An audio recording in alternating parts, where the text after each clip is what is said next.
Bismillahirrahmanirrahim. Alhamdulillahirabbil alamin wassalatu wassalamu ala asyrafil anbiya'i wal mursalin wa ala alihi wa sahbihi ajma'in. Subhanaka la ilma lana illa ma 'allamtana innaka antal alimul hakim. Rabbi shrah li sadri wa yassir li amri wahlul 'uqdatam min lisani yafqahu qawli. Amma ba'd. Alhamdulillah ala ni'matil Islam, alhamdulillah ala ni'matil iman wa kafa biha min ni'mah. Allahumma barik lana fi Rajab wa Sya'ban وبلغنا رمضان وبلغنا رمضان وبلغنا رمضان وأعنا على الصيام والقيام وقراءة القرآن وقنعنا باليسير من المنام. Alhamdulillah, segala puji bagi Allah Subhanahu wa taala. Kita kembali mengkaji perkara-perkara yang terkait dengan Nabi kita Nabi Muhammad sallallahu alaihi wasallam, di dalam sifat-sifat fisiknya Nabi, di dalam sifat-sifat rauhaniyahnya Nabi, di dalam sifat-sifat yang Allah taala inginkan semua itu tersemat pada diri Nabi kita Nabi Muhammad sallallahu alaihi wasallam, sebagai bentuk keistimewaannya Nabi, sebagai bentuk khususiyahnya Nabi, sebagai bentuk bahwasanya Allah taala ketika ingin menyempurnakan sesuatu, Allah taala akan menyempurnakannya sesempurna mungkin. Ketika Allah taala ingin menjadikan sesuatu dengan begitu indahnya, Allah taala akan mengindahnya dengan keindahan yang luar biasa. Ketika Allah taala ingin memberikan sesuatu kepada hambanya, terserah Allah taala mau memberikannya kepada siapa. Maka ketika kita dikaruniai sama Allah taala rauhaniyatur ruh, keindahan ruhaniyah, kenikmatan ketika kita berzikir, kenikmatan ketika kita bersalawat, kenikmatan ketika kita bermunajat, maka itu adalah sebuah nikmat yang luar biasa besar yang Allah taala berikan kepada hamba-hamba terkhususnya. Dan kita minta sama Allah taala semoga yang semacam ini dilanggengkan, semoga yang semacam ini diikhlaskan, semoga yang semacam ini generasi setelah kita masih bisa merasakannya, dan semoga Allah taala menjadikan kita ini hamba-hamba yang menjadi pencetus dari setiap kebaikan, sehingga semuanya menjadi amal jariah untuk kita, sehingga semuanya menjadi kebaikan bagi kita dunia sampai akhiratnya. Kita contohkan untuk anak cucu kita agar mereka menirukan. Kita contohkan kepada generasi setelah kita, karena mereka nanti yang akan menjadi pejuang-pejuangnya Nabi sepeninggal dari diri kita. Sepeninggal dari diri kita ini yang kecil-kecil, yang muda-muda, yang masih sekolah-sekolah, masih omloya melayu rono rene munggah-munggah kursi, ditungakne mugi-mugi jadi anak-anak yang salih salihah. Rapopo mejone dipenek iritek, ponakane dhewe pancenan ya wis gimana lagi. Yang penting mereka nanti insya Allah semoga jadi orang-orang yang berbakti kepada orang tuanya, berbakti kepada kakek moyangnya, dan berbakti kepada agamanya. Kita lanjutkan pembahasan kita. Kalau minggu yang lalu kita bahas tentang wangi tubuhnya Nabi kita Nabi Muhammad, wangi tubuh yang memang asalnya nempel sama Nabi, nempel di dalam diri Nabi, yang keberkahannya pun juga masih bisa dirasakan bahkan sampai zaman sekarang ini, bahkan istilahnya dulu ketika saya pesantren itu pernah dengar satu kisah dari teman-teman yang datangnya itu dari Pontianak, datangnya dari Pontianak, ketika perang pecah di daerah Sampit, antara orang Banjar sama antara orang Dayak sama orang Madura, antara orang Dayak sama orang Madura. Itu orang Madura yang tinggal di Pontianak, yang tinggal di daerah Kalimantan itu banyak yang dibantai dengan pembantaian yang luar biasa mengerikan. Salah satu saksinya saya pernah dengar dari kakak senior, namanya Ustadzah Al-Godri bangsanya. Jadi beliau ini syarifah, keturunannya Madura. Jadi masih ada turunan Madura, karena di sana juga banyak habaib yang datangnya dari Madura. Jadi beliau ini cerita sama kita, dulu itu waktu kericuhan Sampit itu Pak, rumah-rumahnya kita, habaib-habaib yang tinggal di Pontianak itu banyak yang jadi tempat istilahnya jadi tempat pengungsian. Nggih, orang-orang Madura yang di daerah situ itu banyak ditampung di rumahnya para habaib. Dan yang ngadepi orang-orang sampit yang sudah pengen bunuh ini, wes bawa golok, bawa segala macam ini, parang dan lain sebagainya, ngepung rumahnya habaib, ngepung rumahnya istilahnya orang-orang yang memang nyari orang Madura, nyari orang Madura. Habaib ini yang maju, yang negosiasi, nyelamatin dan lain sebagainya. Salah satu pertanyaan yang diajukan sama Habib itu, mereka nanya, kalian ini kenapa? Kok istilahnya kok bisa begitu dendamnya sama orang Madura ini, kenapa? Pokoknya rasisme, asal muasalnya itu karena rasisme. Lah terus kok kamu itu menggal orang atau bunuhin orang sembarangan itu, kamu itu gimana? Iya kalau dia orang Madura, kalau enggak, orang Madura kan juga mukanya macam-macam. Ada yang putih, ada yang hitam, ada yang mancung, ada yang pesek, reno-reno. Kalian ini kok sembarangan bunuhin orang? Ya kalau dia orang Madura, kalau enggak gimana? Katanya orang-orang Daya itu ngomongnya, kita keciuman, Beb. Kita itu tahu, baunya orang Madura itu tahu. Taunya itu kayak gimana ya? Pokoknya tahu, Beb. Pokoknya mambu. Ini orang Madura langsung dibunuh. Ini orang Madura langsung dibunuh. Seperti itu. Terus beliau nanya, lah aku ini loh juga turunannya Madura. Saya ini juga keturunannya orang Madura. Kok kalian nggak bunuhin kita, kenapa? Katanya orang-orang Daya ini bilang, kita nyium bau wangi dari jenengan. Kita nyium kalau habaib, meskipun mungkin ibunya ada Maduranya atau campur sama darah Madura, tapi khasnya habaib itu mereka bisa nyium. Khasnya habaib itu kita tahu mana orang Madura yang memang asli Madura, mana orang Madura yang campuran habaib. Jadi nggak dibunuh. Habaib itu nggak dibunuh di sana. Bahkan mereka dan kita dengar, abah saya juga pernah cerita, dulu itu habaib ketika datang ke Indonesia, terutamanya adalah Wali Songo, itu datang dengan kondisi aroma tubuh yang luar biasa wangi. Jadi semua orang nyium baunya. Tapi akhirnya jadi fitnah. Akhirnya jadi fitnah. Akhirnya jadi istilahnya ya jadi polemik lah, istilahnya seperti itu. Akhirnya ada satu walinya Allah dari keturunan habaib yang doa minta sama Allah Ta'ala, ya Allah tutupi baunya habaib ini, jangan tercium nyata lagi, biar nggak bikin fitnah. Juga biar nggak bikin habaib ini istilahnya timbul rasa-rasa yang nggak benar di dalam dirinya. Karena orang akhirnya jadi langsung tahu, ini Habib, ini turunannya Nabi, ini anak cucunya Nabi. Jadi wangi tubuh asal dari Nabi itu memang ada, memang ada, dan ini menjadi satu akidah bagi kita. Ini menjadi satu akidah bagi kita. Mau percaya, mau nggak percaya silahkan. Mau ngerteni itu dengan keyakinan yang benar ataupun mosok terserah. Saya nggak ngurusi apa yang terjadi di dalam hatinya panjenengan, saya nggak ngurusi dengan seberapa yakinnya jenengan dengan apa yang saya sampaikan, tapi ini adalah sesuatu yang ada di dalam syariat kita. Hadisnya bisa dipertanggungjawabkan. Kitabnya, referensinya saya hadirkan di sini. Saya nggak ngomong ngawur, saya nggak ngambil dari kecuali cerita-cerita yang kayak tadi itu datang, saya ketemu sama orangnya, Ustadzah Meli namanya, Meli Al-Godri. Ustadzah Meli yang cerita sama saya. Terus juga beberapa dari kisah abah saya sendiri. Kalau masalah itu jangan mau percaya silahkan, nggak percaya juga silahkan. Tapi yang pasti aroma tubuh Nabi yang memang melekat di dalam dirinya itu memang sesuatu yang Allah Ta'ala berikan untuk mengistimewakan Rasulullah Sallallahu Alaihi Wasallam. Dan ini ada nas-nasnya, istilahnya ada, ini riwayatnya Sayyidah Aisyah, ini riwayatnya Sayyidina Anas bin Malik, ini riwayatnya Fulan bin Fulan, para ulama-ulama kita, para sahabat-sahabatnya Nabi. Maka ini adalah sesuatu yang paling bisa dipertanggungjawabkan kebenarannya. Paling bisa dipertanggungjawabkan kebenaran. Jadi Nabi Muhammad itu luar biasa wangi dari asalnya.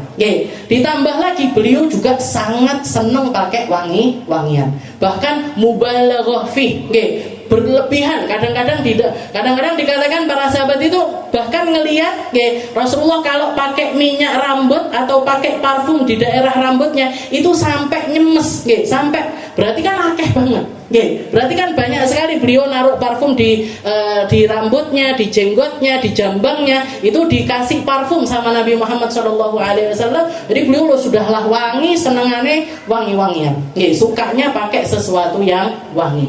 Sukanya pakai sesuatu yang wangi. Dan para ulama mengatakan aroma wangi itu bikin kita lebih konsentrasi, bikin kita itu bisa lebih fokus, bikin kita itu lebih nyaman di dalam beribadah. Lebih nyaman di dalam beribadah. Nah, setelah kita menyelesaikan bab tentang wangi-wangiannya Nabi, kita masuk di Al-Faslus Sadis, pasal yang ke-6, fi sifati sautihi sallallahu alaihi wasallam, di dalam sifat suaranya Nabi Muhammad sallallahu alaihi wasallam, suaranya Nabi. Dikatakan di sini an Anas radhiyallahu taala anhu, ma ba'atsallahu nabiyyan illa hasanal wajh, hasanas saut, wa kana nabiyyukum ahsanahum wajhan wa ahsanahum sautan. Katanya Sayyidina Anas bin Malik, Rasulullah pernah mengatakan tidak ada seorang nabi pun yang diutus oleh Allah taala kecuali memiliki paras yang indah, memiliki suara yang indah. Ini dua modal utama yang Allah Ta'ala berikan kepada para nabi, para rasul. Ma ba'atsallahu nabiyyan, bahkan nabi sekalipun yang enggak diutus. Perbedaannya nabi sama rasul ini kan, kalau rasul dapat wahyu disuruh nyampaikan. Kalau nabi dapat wahyu aja tapi nggak disuruh nyampaikan, nggak wajib dipakai untuk ilmu, itu dipakai untuk dirinya sendiri, nggak dipakai untuk disampaikan. Semacam Nabiullah Khidir, belain ini bu, kalau orang punya ilmu kayak Nabiullah Khidir terus disampaikan nih, bunuh orang nggak apa-apa, anak ini nanti jadi kayak gini, wong iki bubrai tatanan pateni ae lah. Yang ini parang aja lah. Nah, belain ini.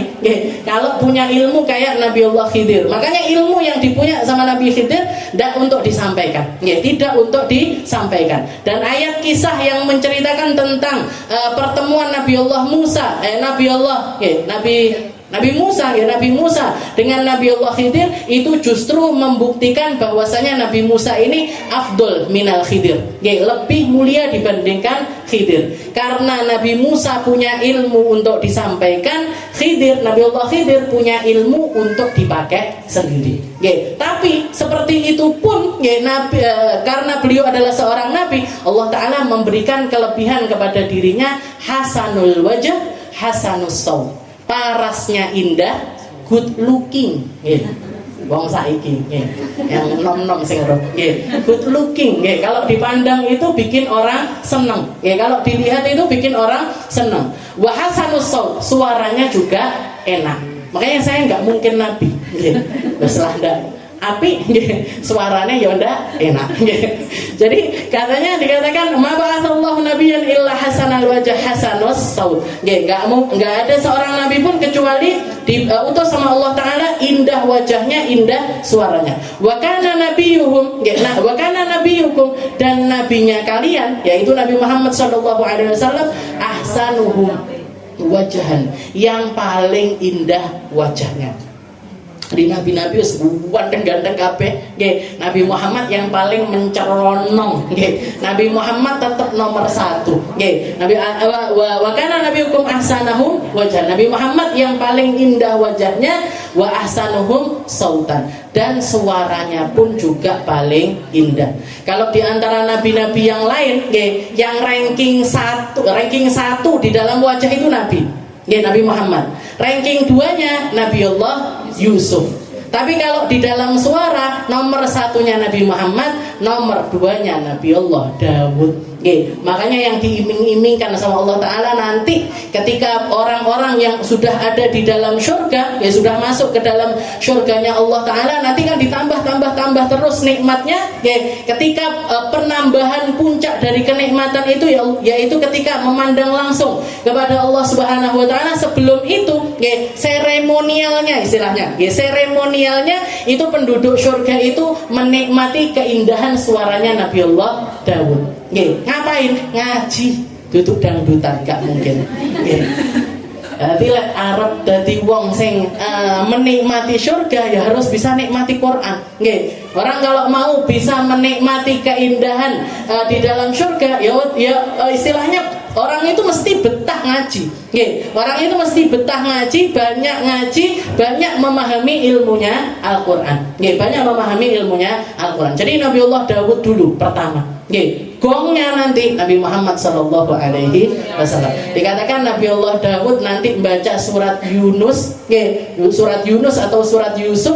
Setelah itu Nabi Muhammad baca surat Toha. Nggih, Toha ma anzalna 'alaikal Qur'ana litashqa. Nggih. Jadi yang dibaca seremonialnya setelah itu nanti singkap istilahnya singkap mata semua penduduk surga itu dibukakan untuk memandang langsung kepada Allah Subhanahu wa taala. Allahumma ja'alna minhum. Nggih, semoga kita masuk di dalam golongan orang-orang yang ada di dalam keadaan tersebut.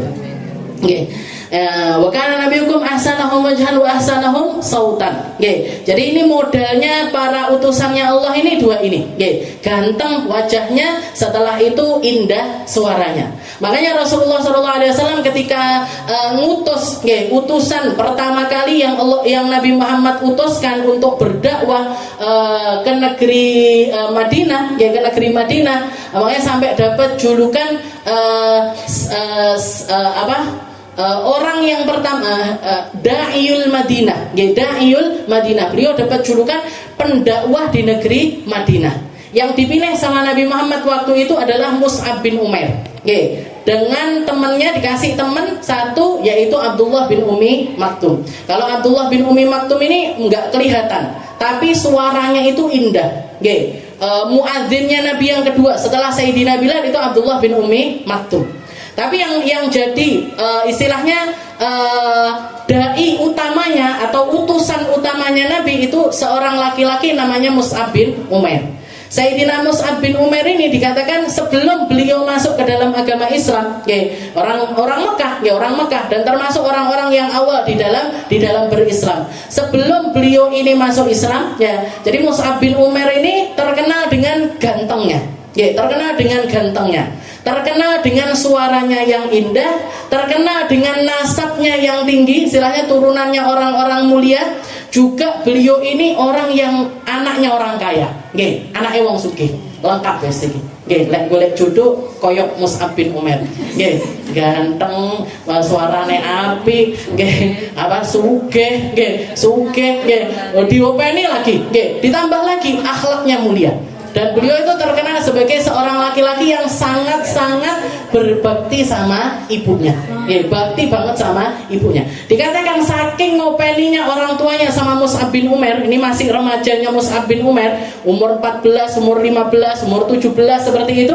Dikatakan beliau ini kalau keluar rumah, pakai parfum jarak 100 meter, wanginya keciuman. 100 meter. 100 meter. Berarti kok ini sampai meh perapatan. Jadi Mus'ab bin Umair keluar gitu. Ya ampun Mus'ab bin Umair ini. Saking istilahnya berarti itu nunjuk dulu orang kaya zaman dulu itu cara nunjukinnya pakai kalau enggak kendaraan punya unta ataupun juga kuda yang mahal, kalau enggak di pakaiannya kainnya yang bagus, parfumnya yang wangi. Itu tandanya orang kaya. Kayaknya sampai sekarang juga sampai saiki wong sugih biasanya yang beda tampilannya itu di dalam pakaian sama wangi-wangian. Pakaian sama wangi-wangian. Nah, ini Mus'ab bin Umair itu seperti itu. Setelah itu ganteng lagi.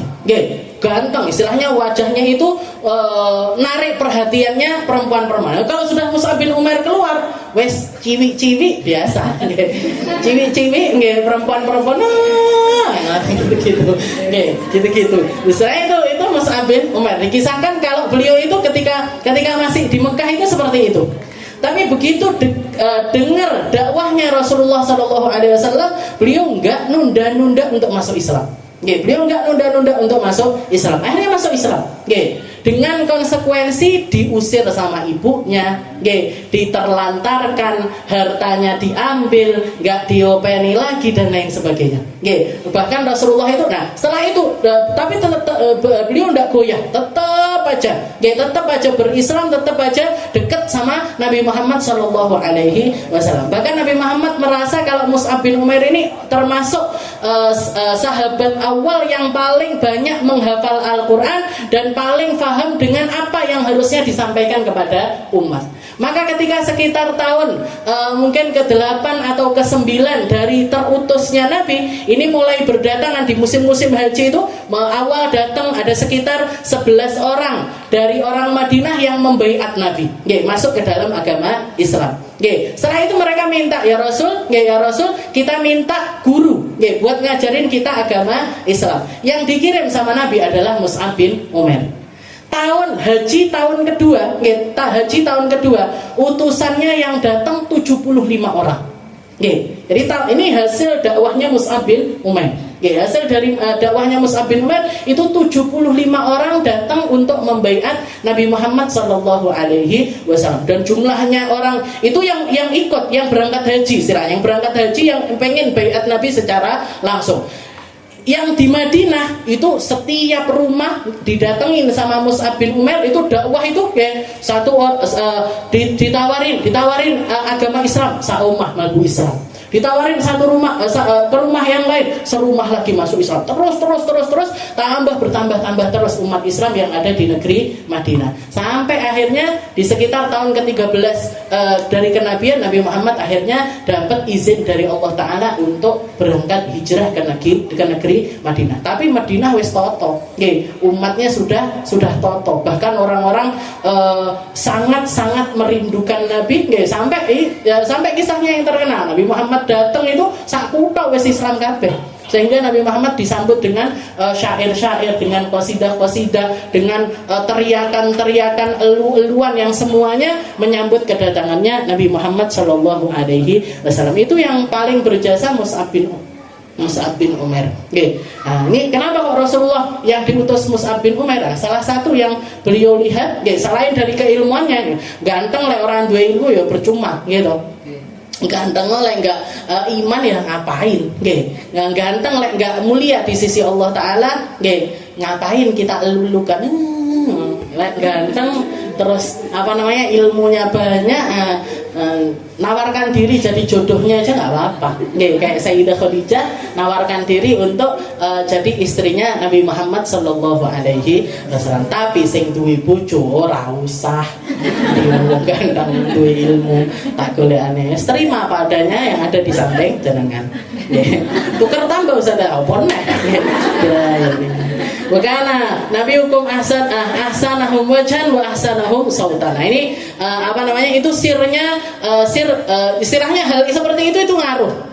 Jadi orang jaga penampilan, qasidah-qasidah atau lagu-lagu, syair-syair lahan-lahan yang indah itu enak di telinga, enak di telinga, dan itu ngaruh untuk membawa orang ini lebih mendekatkan diri kepada Allah Subhanahu wa Ta'ala. Bahkan di dalam fikih itu syariatnya adzan, kalau kita nyari tukang adzan itu yang dicari jangan sing ikhlas-ikhlasan, jangan yang nggak mau dibayar, tapi cari yang suaranya bagus, cari yang suaranya bagus. Kenapa? Kalau orang suaranya bagus, ini orang dengerin adzan yo enak, terus istilahnya adzan terus suaranya nggak enak, ini kan iki mbok ndang barang dari mana Maria. Jadi mendingan misalkan kalau ada dua orang gitu, satu suaranya nggak enak, tapi dia mau adzan cuma-cuma, salah satu suaranya enak tapi minta bayaran, ambil yang minta bayaran.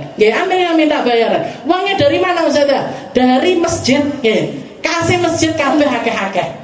Kasihnya masjid banyak. Kalau enggak gitu todong itu agnia. Orang-orang kaya yang ada di sekitarannya masjid. Minta untuk dipakai, bayari muadzin, bayari imamnya masjid. Imam masjid kalau suaranya enak kan ya makmumnya ya betah dia. Terus suaranya ndak enak kabeh. Apalagi ditambah lagi suaranya ndak enak, tajwidnya salah-salah. Angel. Wa kana sautu Rasulullah sallallahu alaihi wasallam yablughu haitsu la yablughu sauta ghairihi. Setelah itu dikatakan, katanya itu riwayat dari Sayyidina Anas. Rasulullah itu orang yang paling ganteng dan orang yang suaranya paling indah. Dan beliau mengatakan wa kana sautu Rasulillah yablughu haitsu la yablughu sauta ghairi. Dan suaranya Nabi itu bisa nyampe ke tempat yang orang lain kalau normalnya orang suara itu nggak mungkin nyampe. Tapi suaranya Nabi itu bisa nyampe. Suaranya Nabi itu bisa nyampe. Ini berarti menunjukkan kalau suaranya beliau itu lantang. Suaranya beliau itu banter lah istilahnya. Lantang dikasih sama Allah Ta'ala memang suara yang keras yang bisa nyampe ke tempat yang lebih jauh. Ke tempat yang lebih jauh. Dan itu nggak lepas dari janjinya Allah Ta'ala di dalam Al-Quran. Wada'iyan ilallah bi'idnih. Wahai Muhammad, kamu adalah da'iyan ilallah, kamu adalah orang yang mendakwahkan orang untuk kembali kepada Allah Ta'ala dengan izinnya Allah. Dengan izinnya Allah. Berkat dari izinnya Allah Ta'ala inilah suaranya Nabi itu bisa nyampe ke tempat yang secara logika gak mungkin orang bisa nyampe ke suara tersebut. Gak bisa orang itu nyampe ke suara tersebut. Atau dakwahnya Nabi itu istilahnya kayak secara logika itu nggak mungkin bisa bikin orang ini datang kepada Nabi. Makanya di awal ketika beliau dapat wahyu awal itu beliau yang sering kali dikeluhkan sama Sayyidah Khadijah, terutama ketika beliau masih di dakwah di negeri Makkah. Katanya beliau, ya Khadijah, wahai Khadijah, siapa kiranya yang mau percaya sama aku ini siapa? Kapan kira-kira orang ini banyak berislam ini kapan? Kapan kira-kira bakalan terjadi? Bakalan terjadi apa yang dijanjikan sama Allah Subhanahu wa Ta'ala. Itu beliau berkali-kali nanya sama Sayyidah Khadijah. Sampai akhirnya istilahnya keyakinan itu terus dengan banyaknya wahyu yang turun, dengan banyaknya firman-Nya Allah Ta'ala yang turun, istilahnya kekuatan imannya Nabi itu juga bertambah. Makanya ketika di akhir-akhir sepeninggal dari Sayyidah Khadijah sudah meninggal, pamannya juga sudah meninggal. Orang-orang kafir Quraisy keberaniannya di dalam menyakiti Nabi nambah juga, sampai saat yang dikisahkan ketika Rasulullah sujud di depan Ka'bah, dilempari di atas punggungnya ini kotoran-kotoran, bukan cuma kotoran, jeruan-jeruan yang sudah baunya busuk itu dikumpulkan, ditaruh di atas punggungnya Nabi Muhammad SAW ketika beliau sujud. Dan orang-orang di situ ada Sayyidina Abu Bakar, ada Sayyidina Umar, tapi nggak ada yang berani ngeresi'i. Karena banyaknya orang kafir Quraisy yang juga berdiri di sekitar tempat tersebut. Yang lari dari rumahnya Sayyidah Fatimah. Sayyidah Fatimah kecil, umurnya mungkin 10 tahun, 12 tahun, lari dari rumahnya. Setelah itu meluk abahnya, dibersihkan kotoran-kotoran itu dari atas punggungnya, sambil nangis beliau, sambil mengatakan, apa salahnya orang yang mengatakan Rabbi Allah? Apa salahnya orang yang sujud kepada Allah? Apa salahnya orang ngajak kebaikan? Apa salahnya orang ngajak untuk silaturahmi? Apa salahnya orang membenarkan ini dan menyalahkan itu? Apa? Abahku ini salah apa? Abahku ini pernah nyakiti kalian dengan apa? Harta kalian gak pernah dirampas, gak pernah nyakitin dengan omongan, apalagi dengan senjata. Apa kok abahku sampai diperlakukan kayak gini? Ini kenapa? Baru setelah dibersihkan sama Sayyidah Khadijah, beliau bangun dari salatnya di Ustadz. Bahkan waktu itu sebelum itu, Sayyidah Fatimah ini sempat ditempeleng sama Abu Jahal. Jadi ketika membersihkan itu ngomong seperti itu kan, Rasulullah, istilahnya Sayyidah Fatimah ini ngelawan apa yang diomongkan sama orang-orang kafir Quraisy, ditempeleng. Sayyidah Fatimah umur 10 tahun, 12 tahun, perempuan lagi. Abu Jahal ini terkenal dengan kekuatannya yang luar biasa. Bahkan dikatakan kalau dia duduk di atas permadani ditarik sama 40 orang itu loh, enggak ogre. Permadaninya itu enggak ogre, Abu Jahal. Jadi nempeleng Sayyidah Fatimah, terlempar 10 meter beliau. Lempar 10 meter. Balik lagi baru nanti ada ketika selesai kejadian itu ada satu orang kafir, bukan orang muslim, tapi melihat kejadian itu, dibawa Sayyidah Fatimah, dibawa ke Abu Jahal, saiki tempelengan Abu Jahal. beraninya sama anak kecil. Nggih, ditempeleng tapi ya ndak kerasa. Nggih, dibalas terus Sayyidah Fatimah balas nempeleng Abu Jahal. Itu keadaannya Nabi ketika beliau di Mekah. Nggih, salah satu hal yang diucapkan sama Nabi sambil ngusap air matanya Sayyidah Fatimah, beliau mengatakan, ya Fatimah, nggih, la tabki ya Fatimah, jangan nangis wahai Fatimah. Inna dina abak balighun ma balaghatis syams. Sesungguhnya agama ayahmu nanti akan nyampe ke setiap tempat yang di situ ada sinar matahari. Kamu akan nemukan orang sujud rukuk kepada Allah.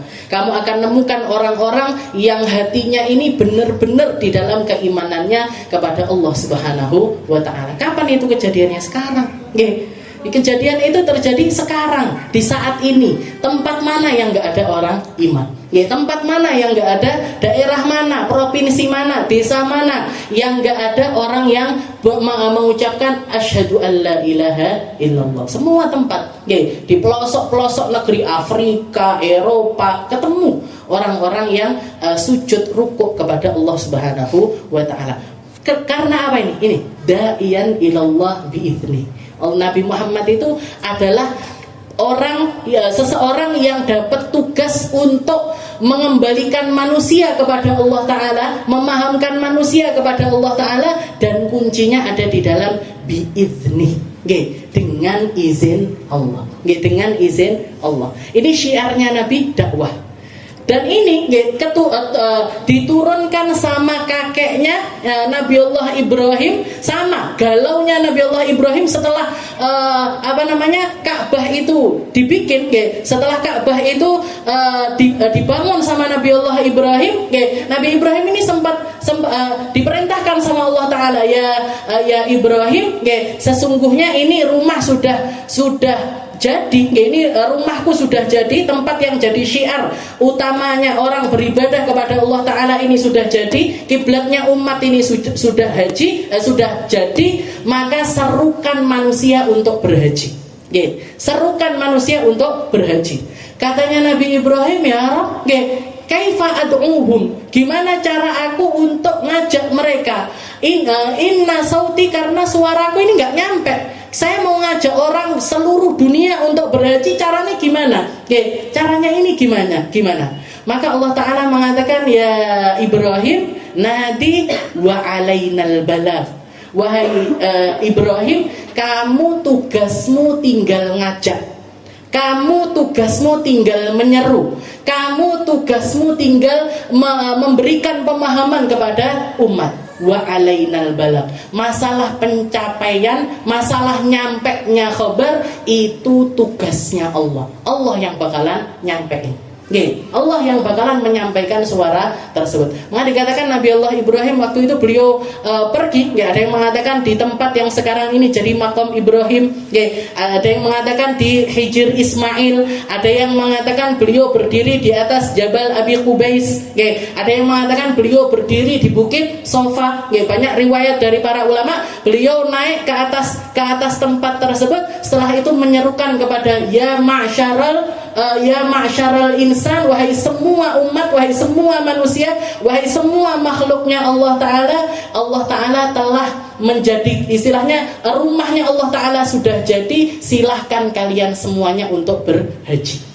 Dan Allah Ta'ala menyampaikan suaranya Nabi Allah Ibrahim tersebut, disampaikan ke seluruh gunung yang ada di seluruh penjuru dunia. Gunung-gunung itu nyampaikan kepada semua makhluk, mulai dari kerikil sampai batu, sampai tembok, sampai apapun juga, bahkan sampai ke seluruh manusia. Jadi semua manusia yang ada, yang hidup di zaman itu, semuanya mendengarkan seruannya Nabi Allah Ibrahim. Bahkan bukan cuma manusia yang mendengar, tapi semua janin-janin yang ada di perut semua perempuan dan semua mani-mani, istilahnya asal manusia atau manusia yang bakalan jadi sampai nanti hari kiamat, itu semuanya mendengar suara seruan dari Nabi Allah Ibrahim, dan semuanya mengucapkan labbaik Allahumma labbaik. yang baca istilahnya semua makhluk yang ada di perutnya ibu, yang masih ada di dalam tulang sulbinya para laki-laki, ya asalnya manusia, semua yang waktu itu ngucap labbaik Allahumma labbaik bakalan diundang sama Allah Ta'ala untuk haji. Bakalan diundang sama Allah Ta'ala untuk melaksanakan ibadah haji. Muga-muga dhewe jawab kabeh. Labbaik Allahumma labbaik. Jadi semua makhluk waktu itu, semua makhluk waktu itu dengar suaranya Nabiullah Ibrahim berkata apa? Biidznih. Karena itu semuanya izin dari Allah. Makanya syiarnya Nabi Ibrahim itu haji. Syiarnya Nabi Muhammad dakwah. Syiarnya Nabi Muhammad dakwah, syiarnya Nabi Ibrahim adalah haji. Nah, ini berkatnya Nabi Ibrahim ini, Nabi Muhammad dapat semua kemuliaan tersebut. Setelah itu dikatakan fa'anil barra qala khatabana Rasulullah sallallahu. Ini seberapa lantang suaranya Nabi ini, seberapa lantang. Diriwayatkan dari Imam Al-Barra qala, jadi salah satu sahabat namanya Barra, beliau mengatakan khatabana Rasulullah sallallahu alaihi wasallam hatta asma'ul awatiq fi khudurihin. Saking bantere suaranya Nabi, Rasulullah itu setiap kali beliau khutbah, itu sak Madinah perempuan-perempuan yang ada di rumah-rumah dengar suaranya Nabi. Sak Madinah, Bu. Sak Madinah itu dengar suara khutbahnya Rasulullah sallallahu alaihi wasallam. Wa qalat Aisyah radhiyallahu taala anha, Sayyidah Aisyah juga pernah menceritakan, jalasa Rasulullah sallallahu alaihi wasallam yaumal jum'ah 'alal mimbar. Nabi Muhammad lagi khutbah di atas mimbarnya di hari Jumat. Lagi Jumatan, Rasulullah lagi khutbah. Faqala linnas, waktu itu Rasulullah menyeru kepada orang yang ada di dalam masjid, ijlisu, lungguh kabeh, duduk kalian. Kan orang di masjid ada yang masih berdiri, ada yang masih gini gitu. Sama Rasulullah, ijlisu, duduk kalian semuanya. Fasami'ahu Abdullah bin Rawaha wa huwa fi Bani Ghanam. Suaranya Nabi itu didengar sama Abdullah bin Rawaha, padahal dia itu masih perjalanan, dan perjalanannya ini masih beda desa. Fi Bani Ghanam. Jadi beliau masih ada di Bani Ghanam, mau berangkat menuju ke masjidnya Nabi untuk sholat Jumat. Ketika dengar suaranya Nabi ijlisu, beliau langsung duduk di tempatnya. Beda desa. Jadi beda desa, bayangkan. Fajalah safi makani, maka beliau duduk di tempatnya. Nah, ini kita dapat faedah dua. Dari hadis ini, dari hadisnya Sayyidah Aisyah ini.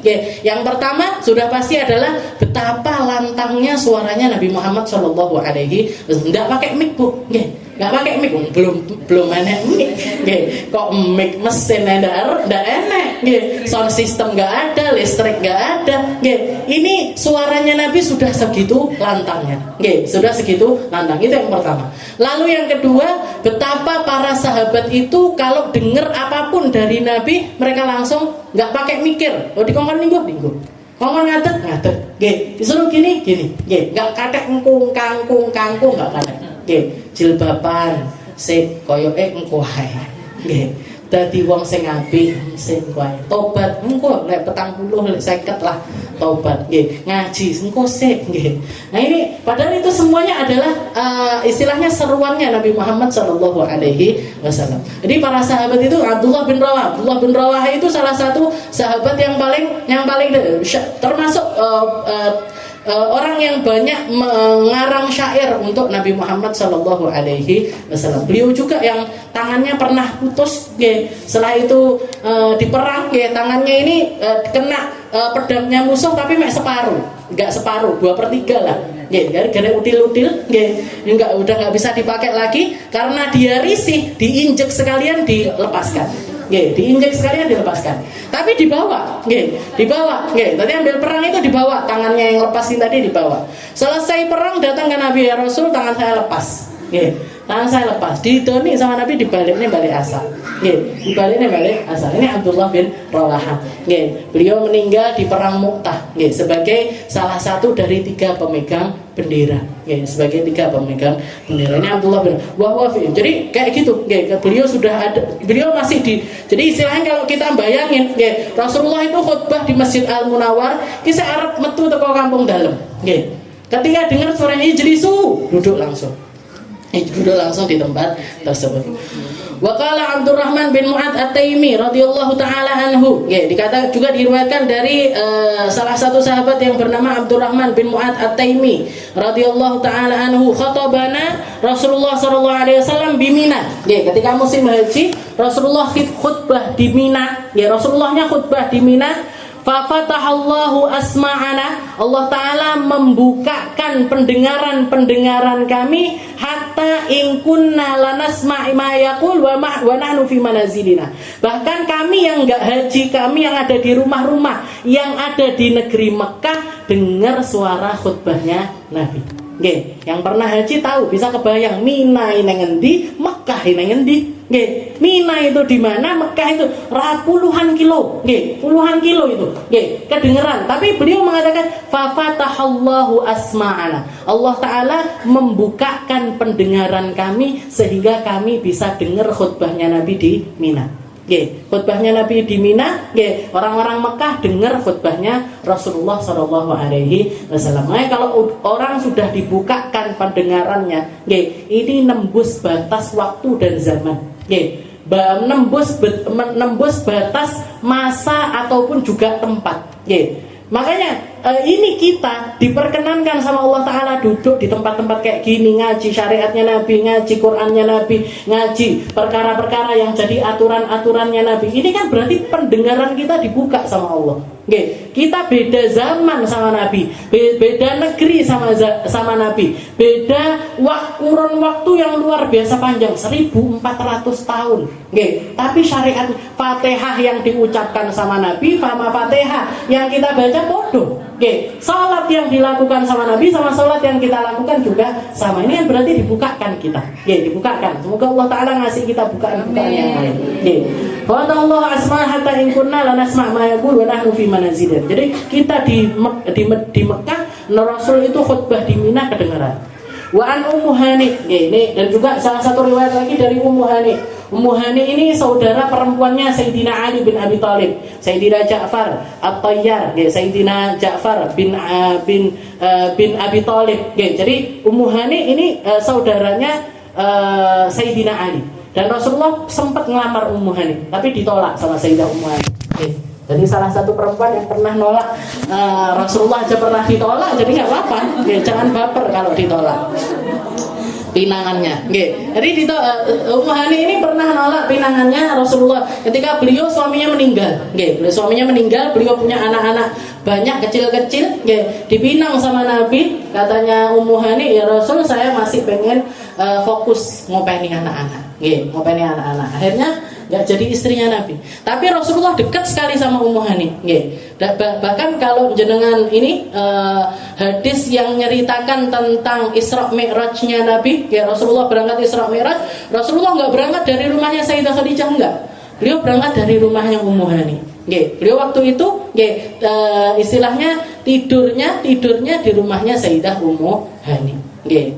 Jadi saking dekatnya beliau sama Ummu Hani. Wa Ummu Hani radhiyallahu taala anha, dikatakan beliau menceritakan qalat kunna nasma' qira'atan Nabi sallallahu alaihi wasallam fi jawfil lail indal Ka'bah wa ana ala arishi. Katanya Ummu Hani, saya itu sering dengar suara ngajinya Nabi, beliau di Mekah, beliau di Ka'bah, beliau di sekitarannya Ka'bah baca Al-Qur'an, saya dengar suara bacaannya Nabi secara jelas padahal aku ada di atas ranjang rumahku. Padahal aku ada di rumah. Ada di rumah lagi di atas kasur tapi dengar suara bacaan Al-Qur'annya Nabi Muhammad sallallahu alaihi wasallam. Bahkan Rasulullah sallallahu alaihi wasallam kalau dilihat sekarang, rumahnya Ummu Hani ini ada di sekitaran pelataran jalan yang daerahnya Safa Marwah. Daerah Safa Marwah itu ada pelataran besar. Di situ ada tempat Maulidun Nabi, tempat maulidnya Nabi yang sekarang jadi perpustakaan. Nggak tahu sekarang kayaknya juga sudah tidak ada lagi. Pokoknya di daerah situ, jadi jauh dari Ka'bah itu jauh. Dari Ka'bah itu jauh tapi kedengeran suara ngajinya Rasul. Dan yang terakhir, karena Rasulullah sallallahu alaihi wasallam idza khataba ishtadda ghadabuhu wa ala sautahu ka'annahu mundiru jaishin yaqulu sabbahakum wa massakum. Rasulullah suara biasanya sekeras itu. Tapi kalau beliau sudah di atas mimbar, sudah lagi khutbah, ishtadda ghadabah, kayak orang yang lagi emosi, berapi-api. Jadi Rasulullah itu orator. Rasulullah itu kalau apa? Nggak lembut. Kalau lagi khutbah beliau berapi-api. Suaranya naik, suaranya kenceng. Ka'annahu mundiru jaisyin, kayak seorang panglima perang yang lagi nata pasukannya. Nah, dan beliau seringkali mengatakan memassakum. Istilahnya yang sering diwanti-wanti sama Nabi, kalau perang itu kan pasukan kalian itu harus selalu siap siaga. Harus selalu siap siaga. Musuh ini bisa datang siang, bisa datang malam, bisa datang secara kita tahu mereka mau datang, bisa datang ketika kita lagi lengah. Jadi tentara-tentara itu diminta sama Nabi untuk siap siaga kapanpun. Diajak kapanpun. Nah ini kan butuh panglimanya. Nggak usah gitu, jangan lihat baris berbarisnya tentara itu kan banter-banteran suaranya. Nah ini Rasulullah, kalau mau ngelihat Rasulullah di atas istilahnya lagi nata pasukan ya kayak gitu juga, tegas, suaranya tinggi dan lain sebagainya. Nah ini suaranya Nabi Muhammad SAW, dan suara itu jadi salah satu hal yang paling pokok di dalam berdakwah. Di dalam berdakwah. Makanya kalau misalkan kita bikin kajian, bikin pengajian, atau bikin bahkan kalau tahlilan, walaupun cuman ngundang orang 40, 50 di rumah-rumah kita, ini yang harusnya pertama kali kita perhatikan itu sound system. Ojo terus sing mimpin dikongkon jengek nggak dikei mic, masakne imam masjid, imam musola itu paling enggak sound system itu harus bagus. Di sini juga yang kita perhatikan pertama sound system. Ini kalau nggak ada mic ini yang bisa melebihi suaranya anak kecil-kecil, nggak jadi ngajinya. Nggak jadi, kalah saya. Kalah telak sama anak-anak itu. Nggak dapat kekuatan kayak kekuatan suaranya Rasulullah SAW. Makanya sound system itu, bahkan abah saya bilang sound system itu jiwanya majelis. Rohnya majelis. Kalau jenengan mau majelis ini bagus, mau majelis itu indah, sound sistemnya kudu apik. Ojo eman ngetok nih duit. Jangan eman nyewa sound system. Jangan mau kalah sama pedangdut, tukang nyanyi bikin konser, soundnya jedak jeduk. Pengajian setelah mati nyetrumi mikir. Angel urusan sama orang sekarang, mana yang prioritas, mana yang nggak prioritas, nggak tahu mereka. Jadi sound itu adalah rohnya majelis. Bahkan guru saya Habib Hasan Baharut, Abuya Hasan itu dulu ketika beliau dakwah, sesuatu yang pertama yang mesti beliau bawa kemana-mana di dalam dakwahnya itu dua hal. Satu sound system, satu lagi tirai. Tirai. Jadi sound system dipakai untuk beliau ini biar ngajinya itu kedengeran. Yang kedua tirai. Nah, beliau termasuk orang pertama di Indonesia mungkin, orang pertama di Indonesia yang kalau bikin pengajian dipisah antara laki-laki sama perempuan. Coba satir kemana-mana. Nanti ibu-ibu di sini, bapak-bapak di sini, terus beliau ceramah. Itu taktiknya Habib Hasan bin Ahmad Baharut. Mungkin kita dikasih sama Allah Ta'ala berkahnya, mungkin kita semuanya difahamkan tentang nabinya, dimengertikan tentang nabinya, dikasih hidayah dan juga pertolongan dari Allah Ta'ala untuk selalu bisa mendekat kepadanya, untuk selalu bisa nyari sesuatu yang jadi peninggalannya Nabi, sehingga kita masuk di dalam golongan mereka-mereka yang mendapatkan syafaatnya Nabi, dapat pertolongannya Nabi, dapat kedekatan sama Nabi, dapat jatah dari minum telaganya Nabi, dapat jatah untuk bisa jejer tempatnya di surga bersama dengan Nabi. Kita, anak cucu kita, orang tua kita, semua orang yang kita sayangi masuk di dalam golongan hamba-hamba mulia yang dimuliakan sama Allah Ta'ala. Ada hadhihi niyah wa ala kulli niyatin salihah wa ila hadratin Nabi Muhammad sallallahu alaihi wasallam. Bismillahirrahmanirrahim.